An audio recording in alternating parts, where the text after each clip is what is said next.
Did you know that there are more than 15 UFC fighters who drive fast from sunrise to sunset for more than 30 days? From unknown fighters such as Javid Basharat to popular world superstars such as Khabib Nurmagomedov. No, I didn't know. Let's take a look at some UFC Muslim fighters who learned to exercise patience, to self-control, to self-discipline, not only in the gym, but during the holy month of Ramadan. So let's start off with Javid Basharat, a fighter in the bantamweight division nicknamed the Snow Leopard. With the recent win over Trevor Jones, he is on a great pro MMA record of 12 wins and 0 losses. Originally from Pakistan, Afghanistan, Basharat fights out of England and first appeared in Dana White's Contender Series. He plans to take some time off during Ramadan but wants a quick turnaround back into the cage.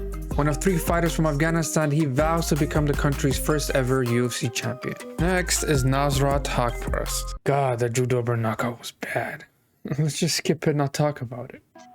He's a German-Afghan fighter in the lightweight division with a record of 13 wins and 5 losses. He currently trains at UFC renowned gym TriStar located in Montreal, Canada under the direction of mastermind coach Faraz Zahabi. He has trained alongside a host of accomplished names such as GSP, Rory McDonald, Kevin Lee, and many more. In UFC 266, he wasn't allowed to represent the Afghan flag as it wasn't internationally recognized anymore. With a recent loss to Bobby Green, it is unsure when the next fight will be for Nasrat. Next up is Belal, remember the name, Muhammad.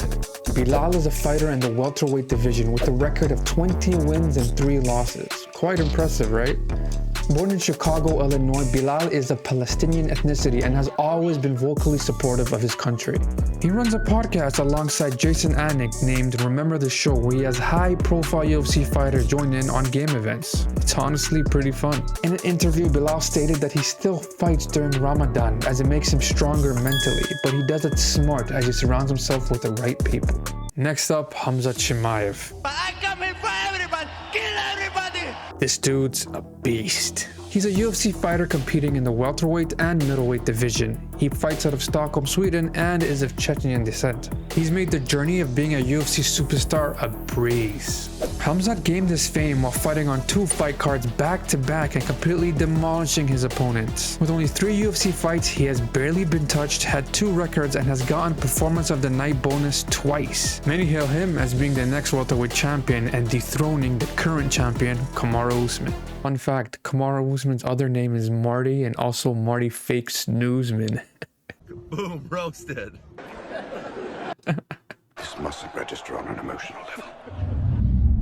First, distract target. Counter with cross to left cheek.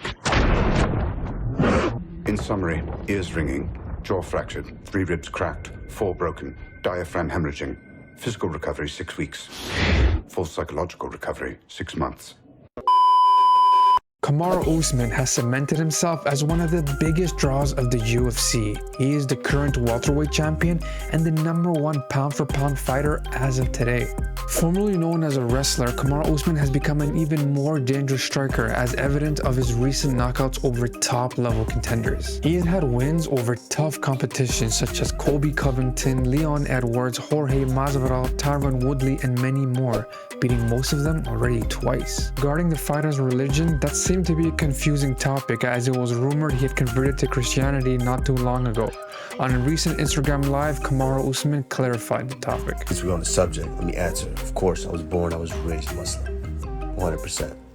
We immigrated here and, my mom took us to the church, which with all fully respect, my mom was always respectful of the Muslim culture. My father is a Muslim. And so it's weird. I don't know how that worked out, but I never one time heard an argument about religion in my house. Never one time was there any issues of us going to the mosque or the church. Never one time. And so, but once I grew up, I became an adult, a young adult. Now that you've been exposed to both religions, it's up to you to make the informed choice and the informed decisions that you want. And with that, I just identify more with being a Muslim, with Islam. I just identify a lot more than that. And finally, the Nurmagomedovs, a prominent last name in the MMA community full of savage Dagestani wrestlers. There's a lot of them, so I'm gonna go quick on this one. Brothers Usman and Omar. Usman's not in the UFC, but he's had 3 back-to-back wins in the Bellator lightweight division. He has a record of 10 wins and 0 losses. He's a straight-up KO artist. His brother Omar also has a clean record of 12 wins and 0 losses. He's looking to be a top contender in the bantamweight division. Many hail him as being the next Nurmagomedov champion. Next, Abu Bakr, a constant figure beside the Eagle. He has a record of 16 wins and 3 losses. He's most known for jumping the cage and punching Conor McGregor during UFC 299. This next guy is an absolute beast. While not related to Khabib, Islam Makhachev has been with Khabib for most of his UFC career as his childhood friend and sparring partner.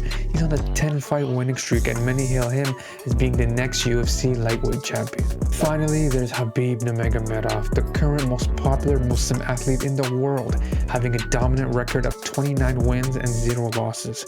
Khabib has always been adamant about not fighting during Ramadan, which in this case has helped him as he left the sport with an unblemished record.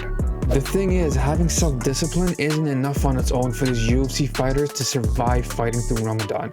There's actually one more thing that these fighters utilize, and without it, it's very hard to stay focused.